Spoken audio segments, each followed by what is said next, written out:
Last ভিডিওতে দেখাইছিলাম যে আব্বু পায়ে ব্যথা পাইছিল, হসপিটাল নিয়ে গেছি। তো পরে আবার নিয়ে গেছি, তারপরে বলল যে প্লাস্টার করাইতেই হবে। পরে প্লাস্টার করানো হয়েছে। তো এই তো আব্বুরে নিয়ে আসতেছে, 2-3 জন লাগবে, আর বৃষ্টি ছিল অনেক। তো প্লাস্টার তো করাইতেই হইলো, শুধু শুধু 1 সপ্তাহ ওয়েট করলো। তো সুমন আর ইমরান ভাই আব্বুরে ধরে নিয়ে আসতেছিল। আব্বু বারবার বলতেছিল আমি প্লাস্টার যে করাই দিছি আমি ঘরে কীভাবে বসে থাকবো, আমি কাজের মানুষ, আমি কাজ করতে পছন্দ করি। প্লাস্টার করে দিছে, এখন তো বেড রেস্ট করতে হবে, তো এটা তো আমার পক্ষে সম্ভব না। রাত্রের বেলায় কিছু মানুষ আব্বুরে দেখতে এসে পড়ছে, তো এখানে আব্বুরে বসাইতেছিল।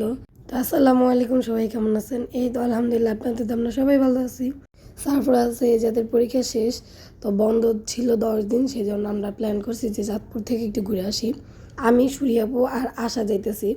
আশার যাওয়ার কোনো প্ল্যান ছিল না, আশা বাড়িতে বেড়াইতে আসছে, ওর সাথে রাস্তা দেখা হয়েছে, ওরে উঠে নিয়ে এসে পড়ছি। শাকিল ভাই অনেক ভালো, সেজন্য ওরা আমার সাথে দিয়ে দিছে।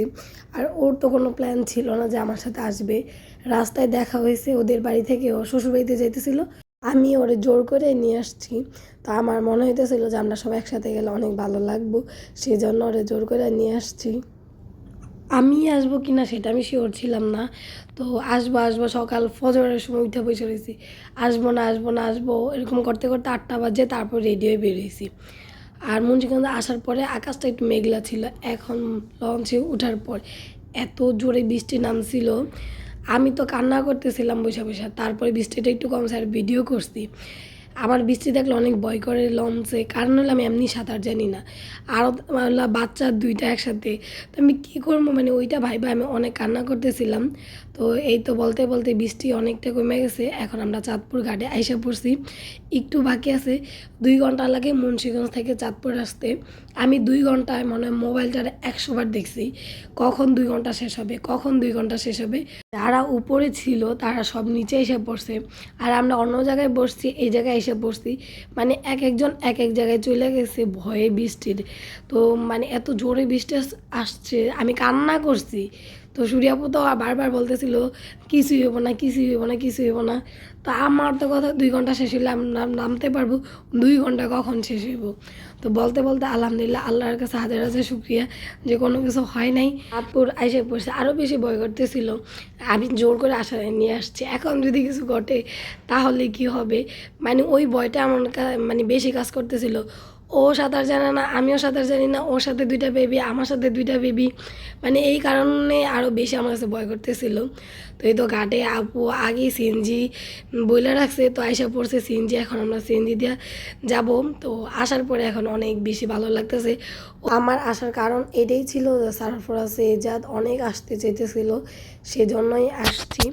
ছোটোবেলায় এমন ছিলাম আমি, আমার অনেক ভালো লাগতো চাঁদপুর, এখনও অনেক ভালো লাগে চাঁদপুর, বছরে একবার হইলেও আমার আসতে হয়। ও এখন আগের ভালো লাগা থেকে এখন একটু কমে গেছে, আর এখন হলো আমার সারফরাজে যাদের বা অনেক বেশি ভালো লাগে, সেজন্য ওদের যখন ছুটি হয় বা ওরা অনেক আগ্রহ করে যে আমরা চাঁদপুর যাব, তখন আমি চেষ্টা করি নিয়ে আসতে। তো সিনজিদে এখন বাড়ির কাছে আইসা পড়ছি, যেটা আমাদের জন্য ওয়েট করতেছে। বৃষ্টি হলে গ্রামের বাড়িতে হাঁটতে অনেক ভয় করে, কারণ হলো কি মাটি না একবার পিছল পিছল থাকে, মানে পিছলা থাকে, তো মানে পড়ে যাওয়ার সম্ভাবনা অনেক বেশি, তার জন্য আস্তে আস্তে হাঁটতে হয়। তো এই যে আইসাই এখানে দেখেন বাচ্চারা কি শুরু করছে, এবার মাটি টাটি কাটা শুরু, খাবার খাওয়া হয়ে গেছে, খাবার দাবার খায় আর মাটি কাটতে নেমে গেছে এখানে। চাঁদপুর আসলে আরেকটা জিনিস ভয়, এখানে অনেক খাল পুকুর আছে, তো বাচ্চাদের সাথে সাথে থাকতে হয় আর নজর দিয়ে রাখতে হয় যে ওরা কোথায় আছে। বিকেল হয়ে গেছে, বিকেলবেলা বললো ওরা ঠান্ডা কিছু খাবে, তো নদীর পাড় নিয়ে গেছি, নিয়ে যেয়ে সবার একটা একটা করে কিনে দিছি। তো এখন বাসায় যাইতেছি। তো গ্রামে আসলে আমার এই হাঁটতে অনেক বেশি ভালো লাগে, খোলামেলা জায়গায়। আরেকটা কারণে ভালো লাগে সেটা হলো মানুষ কম, তো এখানে বোরকা পরার প্রয়োজন হয় না, তো এই কারণে হাঁটতে ভালো লাগে। তো সন্ধ্যাবেলা যেটা আমাদের জন্য অনেক কিছু করছে, সন্ধ্যা নাস্তা খাওয়ার জন্য সবাই বসে পড়ছে এখানে। তো বাচ্চাদেরকে বলতেছিলাম তোমরা আগে খাও।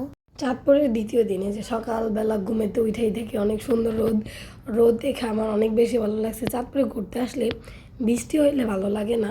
তো এখানে এই যে ঘুমেতে উঠা নাস্তা নাই, মুখ ধোয়া নেই, আগেই মাটি নিয়ে বসে পড়ছে দুষ্টামানি করার জন্য। এই যে সারফরাজ তেজাত এখানে, আর সারফরাজ আর আবু বকর দুষ্টামানি করতেছে।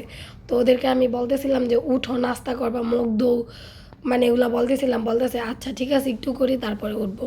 তো ওরা করতেই আছে এগুলা। আমি রান্না করে এসে থেকে জিরামু রুটি বানাইছে, রুটি ছেঁকতেছে আর ডিম ভাজতেছে, চা আগেই বানানো হয়ে গেছে। আমার না মাটির চুলার রান্না অনেক মজা লাগে, যেরকম রুটি আর আলু ভাজি অনেক অনেক বেশি মজা। নারায়ণগঞ্জে তো আমরা অনেক খাই, বাট আমার কাছে এখানেরটা বেশি মজা লাগে।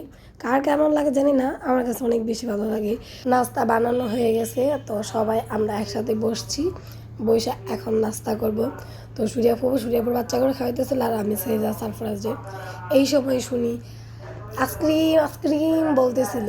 তো বাচ্চারা তো অনেক জোরে দৌড়, আমাদের আগে বাচ্চারা যায় দাঁড়াই রইছে। পরে দেখি আমি তো লাল টাঙাম লাল সারা দেন আমি লাল কামু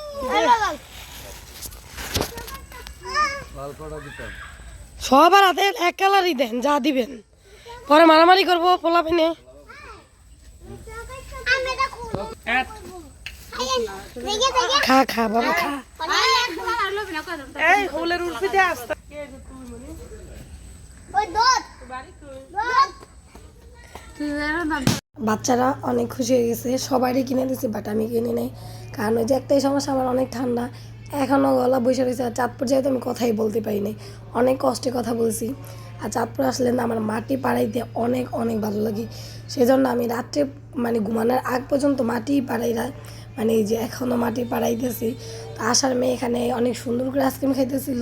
তো যারা যারা আমার ভিডিওটা দেখতেছেন সবাই আমার ভিডিওতে লাইক শেয়ার কমেন্ট, ইউটিউব থেকে সাবস্ক্রাইব করবেন, ফেসবুক থেকে ফলো করবেন। সবাই ভালো থাকবেন, আল্লাহ হাফেজ।